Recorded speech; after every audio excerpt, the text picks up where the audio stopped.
गर्मी, चुपती चलती गर्मी का मौसम आया। आया मौसम ठंडे ठंडे आम पन्ना का। श्री गणेशाय नमः। श्री श्रीदेव पावनदेवी प्रसन्न। आज आपल्या कविता फूड अँड ब्लॉगमध्ये मी तुम्हाला आज गरमी खूप वाढत चालली आहे त्याच्यात तुम्हाला एक आम पण ही रेसिपी करून दाखवणार आहे। आम पण हे खूप रिफ्रेशिंग आहे। म्हणजे तुम्ही काही थकून येता काही करता तर तुम्हाला ती जरासे घेतलं आणि त्यामध्ये पाणी टाकून बर्फ हे केलं तर खूप सुंदर लागते आणि थंडावा देते शरीरामध्ये। तर आपण रेसिपी बघूया। आपण 3 आंबे घेतलेत, थोडे कच्चे आहेत ते याप्रमाणे। आपण वरचं देठ काढूया।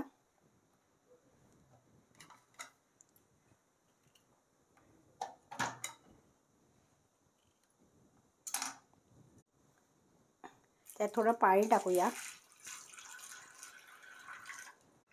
कुकरचं झाकण लावूया।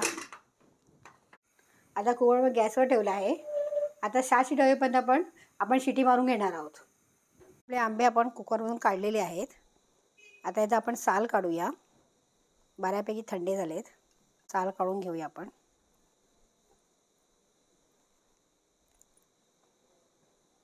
बाटा घेतलेला आहे इथे, हे बघा इथे आहे। आणि हे जो आपण पल्प आहे या सालीला तो आपण आता स्कूपने काढून घेऊया। ह्याच्यात मेन असतं ते सगळं निघून जातं म्हणून ते मग घ्यायचं असतं।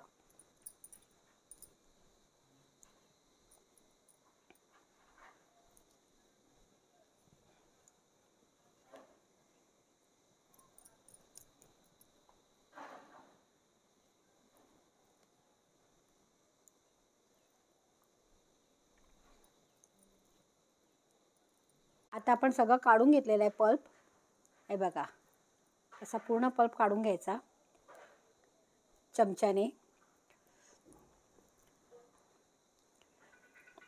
पल्प काढून घेतलेला आहे आंब्याचा पूर्ण उकळून घेतला आहे त्याचा पल्प काढून आता हा मी मिक्सरच्या भांड्यात टाकते।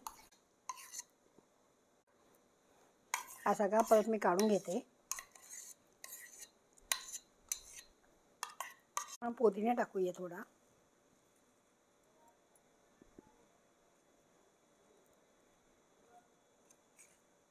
पुदिना टाकलाय तो फिरून घेऊया मिक्सरमध्ये, पल्प वाटून घेऊया। नंतर आपण मँगो पल्प वाटून घेतलाय, हा बघा याप्रमाणे वाटून घ्या एकदम बारीक, हा बघा। काही ठेवले आपण आणि ऑलरेडी माझ्या साखरेचा पाक होता तोच मी यूज करते। जर तुम्हाला साखरेचा पाक करायचा असेल तर 1 वाटी साखर घेतली तर अर्धे वाटी पाणी घेऊन साखरेचा पाक तयार करा। आपल्याला ती एक तारी नाही करायची, आपल्याला साखर विरघळवून घ्यायची आहे। तर आता मी साखरेचा पाक गरम करून घेते। आता पाकाला आणि उकळी आले। आता या स्टेजला मी जो पल्प केला आहे तो यामध्ये टाकते।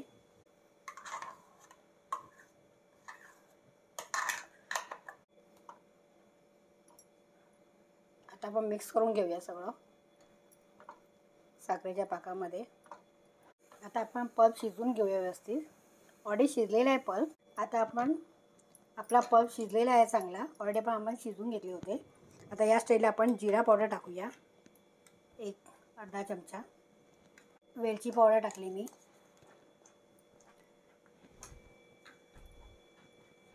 पावडर। आता बरोबर मिक्स करून घ्या।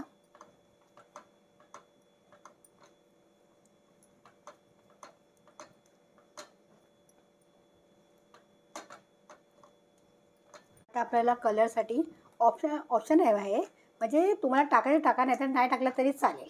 मी कलर टाकते, जरा छान वाटतं।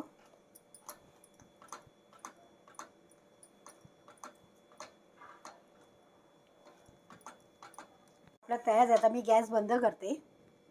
गॅस बंद करून झाले आपण लिंबाचा रस टाकूया। लिंबाचा रस का टाकायचा, कारण आपण जो पाक केला तयार त्याचे क्रिस्टल तयार होऊ नये साखरेचे, म्हणून आपण लिंबाचा रस देतो शकता। की सुंदर हिरवा कलर आलाय, आपला आम पण तयार आहे।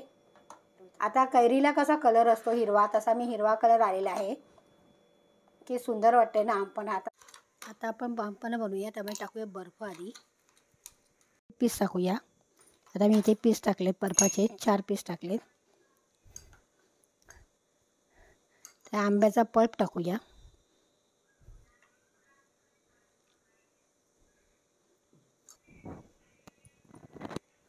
आणि थंड पाणी टाकूया। तर चांगलं मिक्स करा।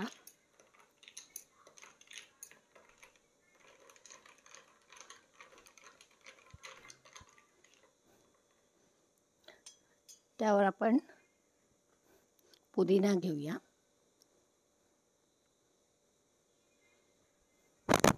आपलं आमपन्ना तयार आहे थंडेगार. बघा हे माझं आमपन्ना तयार आहे. आता मी तुम्हाला पिऊन दाखवते. खूप रिफ्रेशिंग वाटते, थंडगार. अगर तुम्हाला ही माझी रेसिपी आवडली असेल तर लाईक करा, सबस्क्राईब करा आणि बेल बटनवर क्लिक करा, जेणेकरून मी ज्या दिवशी मी रेसिपी टाकेन ते तुम्हाला नोटिफिकेशन मिळत राहील. वॉचिंग.